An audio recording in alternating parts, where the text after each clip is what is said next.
7 live TV में आप सभी का स्वागत है। रुक करते हैं सीधा बिहार का, जहां बिहार के सियासी इतिहास के पन्ने जब भी पलटे जाएंगे नीतीश कुमार को जरूर याद किया जाएगा। बिहार को विकास की पटरी पर दौड़ाने के लिए, अपने पहले शासनकाल में राज्य को अपराध मुक्त बनाने के लिए, महिलाओं को आरक्षण देने के साथ ही बिहार की बेटियों को उड़ान देने के लिए, राज्य में बिजली, सड़क और कानून व्यवस्था की स्थिति सुधारने के लिए, उन्हें शराबबंदी कानून के लिए भी याद किया जाएगा। इसके साथ साथ उनके सियासी फैसले भी उन्हें याद करने के लिए मजबूर करेंगे। सियासी जानकार कहते हैं कि वक्त के साथ नीतीश ने कई ऐसे फैसले लिए हैं जिसे लोगों ने पसंद किया। उन्हें पलटू राम पलटी मार के अलावा बहुत कुछ कहा गया। उन्होंने सभी बातों का मुस्कुरा कर जवाब दिया, लेकिन बिहार की कुर्सी पर बने रहे। कई बार उनकी किस्मत की दाद देते हुए कहा गया, अनका धन पर विक्रम राजा, यानी जेडीयू कभी भी बहुमत में नहीं रही, राजा नीतीश कुमार जरूर रहे। आरजेडी के नेता लगातार कह रहे हैं कि नीतीश कुमार बिहार की बागडोर आरजेडी के तेजस्वी यादव को सौंप कर राष्ट्रीय राजनीति में जाएंगे।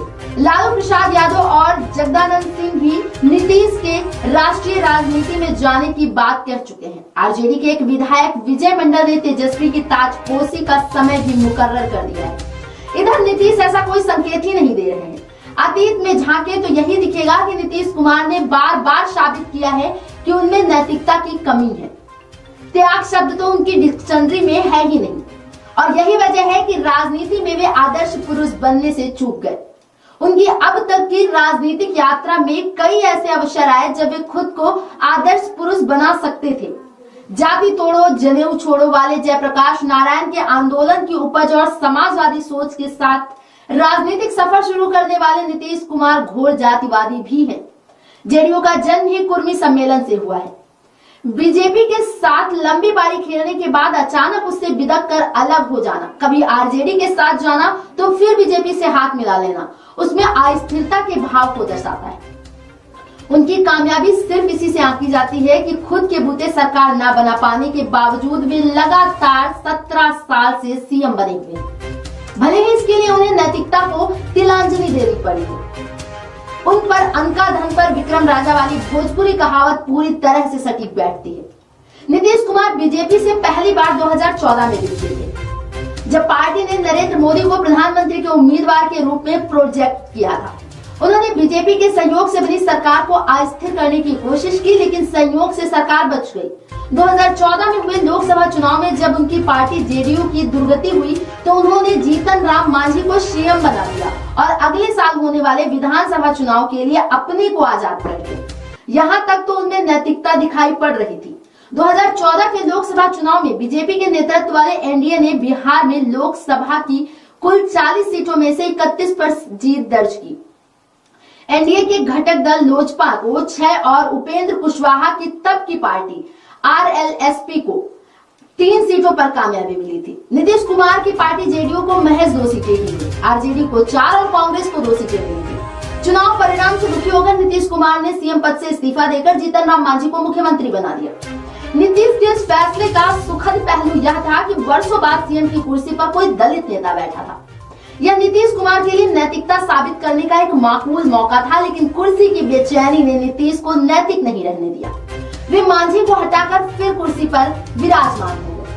2014 में बुरी तरह पराजय के बाद बीजेपी विरोधी पार्टियों को एकजुटता की जरूरत महसूस हुई। लोकसभा के नतीजे आने के बाद से विपक्ष में ध्रुवीकरण की कवायद भी शुरू हो गई थी।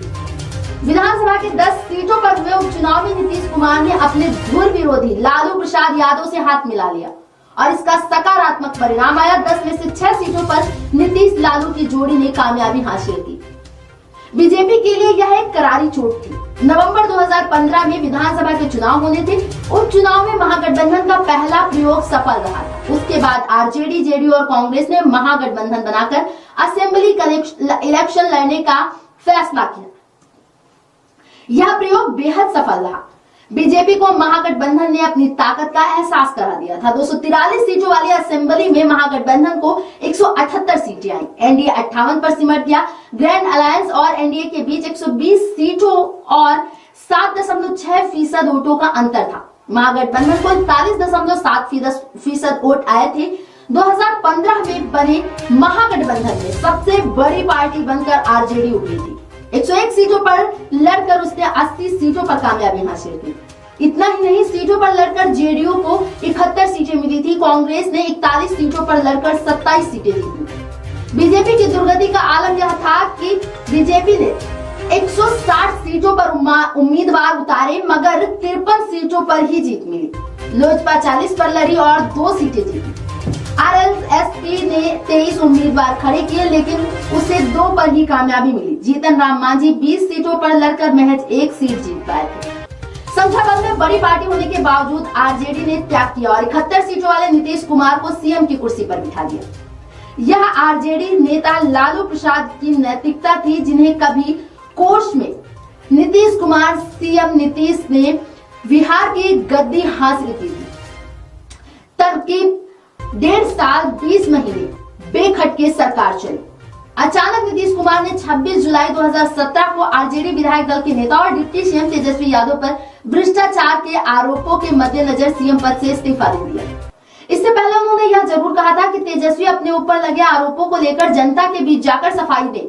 इस्तीफा देने के कुछ ही घंटे के अंदर नीतीश उस बीजेपी के साथ सरकार बनाने के लिए राजभवन पहुंच गए, जिसके खिलाफ उन्हें जनादेश मिला था। नीतीश के इस्तीफे तक तो उनकी नैतिकता समझ में आ रही थी, लेकिन बीजेपी के साथ जाने से उनकी आलोचना होने लगी। उनका नामकरण लालू ने पलटू राम कर दिया। मई 2017 से पिछले साल 2022 के दिसंबर तक नीतीश बीजेपी के साथ रहे। इसका सबसे अधिक लाभ उन्हें 2019 के लोकसभा चुनाव में देखने को मिला। 2014 की 2 सीटों के मुकाबले 2019 में लोकसभा में जेडीयू के सांसदों की संख्या 16 हो गई।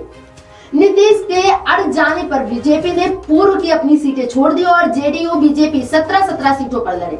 इस बार बीजेपी जेडीयू के अलावा सिर्फ रामविलास पासवान की पार्टी लोजपा ही एनडीए में थी। उपेंद्र कुशवाहा ने एनडीए छोड़ दिया था। 2020 के विधानसभा चुनाव में भी बीजेपी और जेडीयू ने बराबर सीटों पर चुनाव लड़ा। तब जेडीयू को 43 सीटों से ही संतोष करना पड़ा। जेडीयू की इस दुर्गति के लिए पार्टी ने चिराग पासवान को जिम्मेदार ठहराया। चिराग की पार्टी भी एनडीए से अलग होकर चुनाव लड़ी, लेकिन उसने बीजेपी को बख्श दिया और जेडीयू के खिलाफ अपने उम्मीदवार उतार दिए। नीतीश का कहना था कि एलजेपी ने अगर जेडीयू के खिलाफ कैंडिडेट नहीं दिए होते तो उनकी सीटें पिछली बार से कम नहीं होती। जेडीयू का यह भी मानना था कि बीजेपी के इशारे पर ही चिराग ने ऐसा किया। तभी से बीजेपी के प्रति उनके मन में खटास थी। 2022 समाप्त होते होते उन्होंने बीजेपी से बदला ले लिया और महागठबंधन के साथ आ गए।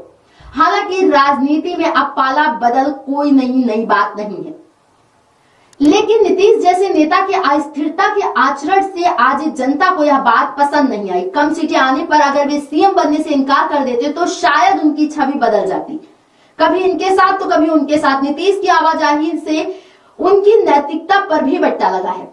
अभी वे आरजेडी के नेतृत्व वाले महागठबंधन के साथ हैं, मगर जेडीयू के नेता जिस तरह के बयान दे रहे हैं उससे लगता है कि अब भी नीतीश का मन साफ नहीं है। बीजेपी से नफरत के कारण अगर उन्होंने साथ छोड़ा तो कम से कम इस बार महागठबंधन के सबसे बड़े दल के नेता को सीएम ही बना देते। तब लगता कि सच में वे बीजेपी को धूल चटाना चाहते हैं। उन्हें बीजेपी के खिलाफ विपक्ष को एकजुट करने का टास्क लालू ने दिया था, इसमें भी वो टाल मटोल कर रहे हैं। कुछ दिन पहले बिहार के मुख्यमंत्री नीतीश कुमार ने पटना में एक बड़ा बयान दिया था। किसान समागम को संबोधित करते हुए नीतीश कुमार ने कहा कि अब हमारी उम्र 72 साल की हो गई है, हम आप लोगों को कितना समझाएंगे। सीएम नीतीश कुमार के इस बयान के बाद कयासों का बाजार गर्म हो गया।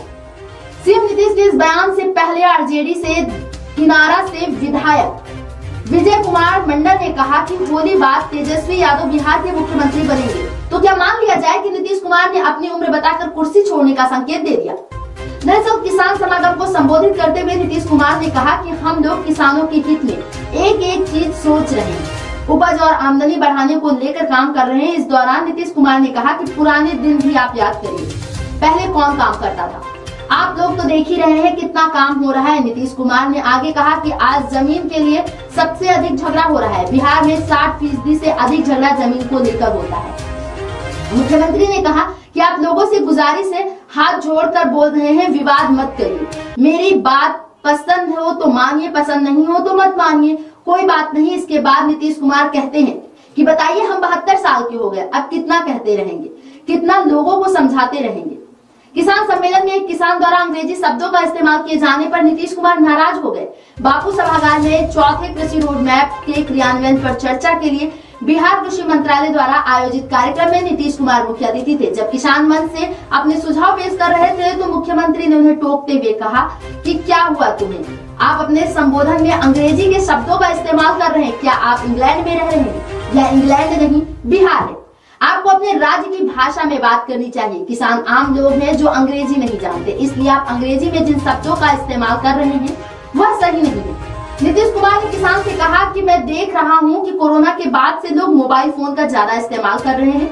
सबको अपनी पुरानी भाषा सब लोग भूल जा रहे हैं। आपको सही तरीके से और अपने राज्य की भाषा में बोलना चाहिए। आप जो बिंदु उठा रहे हैं वह सही है, लेकिन अंग्रेजी में इसका वर्णन करना सही नहीं है। दुनिया में केवल एक ही भाषा नहीं है, आप उन लोगों की भाषा बोल रहे हैं जिन्होंने हमारे देश पर शासन किया। इसलिए आपको इन बिंदुओं पर ध्यान देना चाहिए।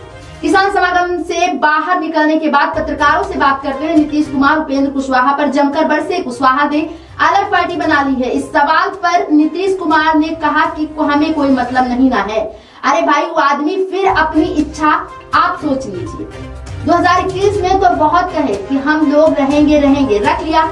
उसके बाद उसका मन कर गया फिर जाने का तो चले गए, ठीक है, अपना चले गए, कोई फर्क नहीं पड़ता।